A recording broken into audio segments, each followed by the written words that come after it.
প্ৰথমতে গৃহমন্ত্ৰী অমিত শ্বাহ ডাঙৰীয়া সদনৰ ভিতৰত সংবিধানৰ ওপৰত যেতিয়া মূল্যৱান চৰ্চা চলি আছিল সেই সময়ত তেওঁ এটা অপমানজনক মন্তব্য প্ৰকাশ কৰিলে।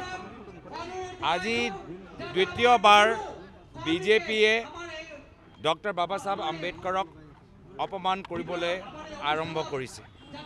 আজি কংগ্ৰেছ দলৰ ফালৰ পৰা এটা সমদল আম্বেদকাৰ সন্মান যাত্ৰা আমি ওলাবলৈ বিচাৰোঁ, দেখাবলৈ বিচাৰোঁ যে বাবা সাহেব আম্বেদকাৰৰ আদৰ্শ আজিও আমালোকৰ মাজত জীয়াই আছে। কিন্তু মুখ্যমন্ত্ৰী হিমন্ত বিশ্ব শৰ্মা ডাঙৰীয়া আমাক অনুমতি দিয়া নাই, কংগ্ৰেছৰ সমদলক অনুমতি দিয়া নাই, আম্বেদকাৰ সন্মান যাত্ৰাক অনুমতি দিয়া নাই।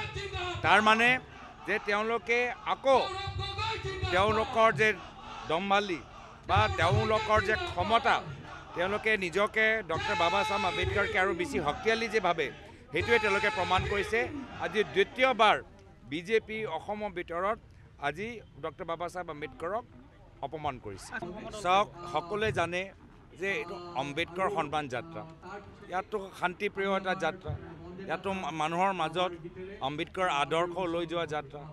আমাৰ চাই ৰাইজেও আমাক যোগদান কৰিব পাৰে, আম্বেদকাৰৰ প্ৰতি নিজৰ শ্ৰদ্ধা জ্ঞাপন কৰিব পাৰে। এটা ভাল এটা মইতো ভাবোঁ পবিত্ৰ এটা আমি কাম কৰিবলৈ গৈছোঁ। কিন্তু এইখিনিও যে তেওঁলোকে কৰিবলৈ বিচৰা নাই, ক্ষমতা তেওঁলোকৰ মূৰত সোমাইছে আৰু ক'ৰবাত ৰাইজ জনসাধাৰণ আৰু কংগ্ৰেছৰ সংগঠনৰ পৰা তেওঁ ভয় খাইছে, এইটোৱে আমি প্ৰমাণ পাইছোঁ। ধন্যবাদ জনাইছোঁ। এয়া আছিলে সাংসদ গৌৰৱ গগৈ। প্ৰথমতে গৃহমন্ত্ৰী অমিত শ্বাহ ডাঙৰীয়া সদনৰ ভিতৰত সংবিধানৰ ওপৰত যেতিয়া মূল্যৱান চৰ্চা চলি আছিল সেই সময়ত তেওঁ এটা অপমানজনক মন্তব্য প্ৰকাশ কৰিলে।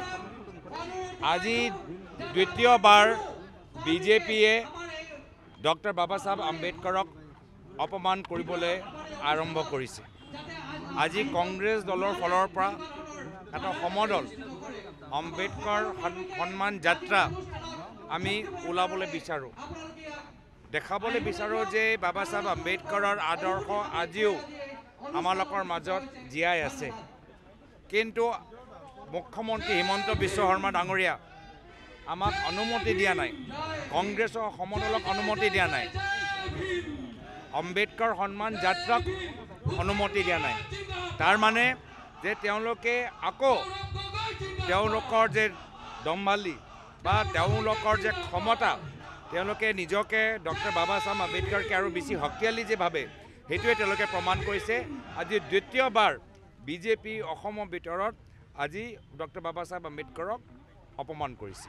চাওক, সকলোৱে জানে যে এইটো আম্বেদকাৰ সন্মান যাত্ৰা, ইয়াতো শান্তিপ্ৰিয় এটা যাত্ৰা, ইয়াতো মানুহৰ মাজত আম্বেদকাৰ আদৰ্শ লৈ যোৱা যাত্ৰা।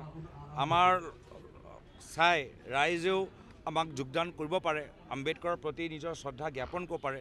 এটা ভাল এটা মইতো ভাবোঁ পবিত্ৰ এটা আমি কাম কৰিবলৈ গৈছোঁ। কিন্তু এইখিনিও যে তেওঁলোকে কৰিবলৈ বিচৰা নাই, ক্ষমতা তেওঁলোকৰ মূৰত সোমাইছে আৰু ক'ৰবাত ৰাইজ জনসাধাৰণ আৰু কংগ্ৰেছৰ সংগঠনৰ পৰা তেওঁ ভয় খাইছে, এইটোৱে আমি প্ৰমাণ পাইছোঁ। ধন্যবাদ জনাইছোঁ। এয়া আছিলে সাংসদ গৌৰৱ গগৈ।